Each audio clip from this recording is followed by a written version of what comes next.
Hello, I'm Noah Anderson, and I'm going to be talking about the book Pride and Prejudice, written by Jane Austen.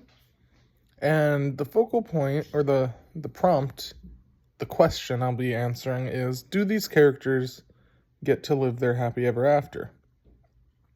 And I think it's a big question, but I would say yes, I think they do. I want to start with Mr. Bennet. He, throughout the entirety of the novel, wanted his daughters to marry for love, not necessarily for wealth or for financial gain or for social status.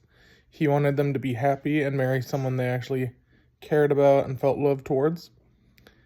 The end of the novel kind of focuses on Jane and Elizabeth as they get married to Mr. Bingley and Mr. Darcy, respectively. And I think both of them do get kind of their happy ever after. Elizabeth was not sure about Darcy at first. She thought he was very prideful and very stuck up. And when she comes around to him, she really likes him and marries him. And then Jane, of course, not necessarily the same exact kind of story there with her and Bingley. But I would say ultimately, I think she was happy with her decision. So I think those two do get to kind of live out their kind of happy ever after, whatever that kind of is for each of them.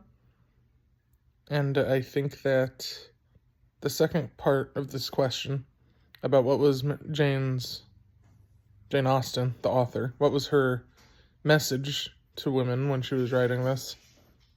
And I think it was kind of to just not settle, to keep going until you can make yourself happy, or you can be with someone who makes you happy.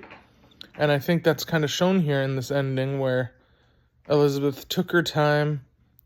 Darcy changed, and she noticed the change, and that made her happy.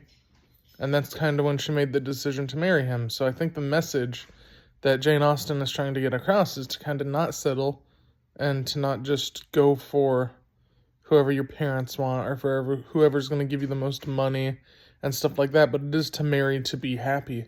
And I think that message is pretty strong and prominent throughout the book, particularly the ending with Bingley marrying Jane and Elizabeth getting to marry Darcy.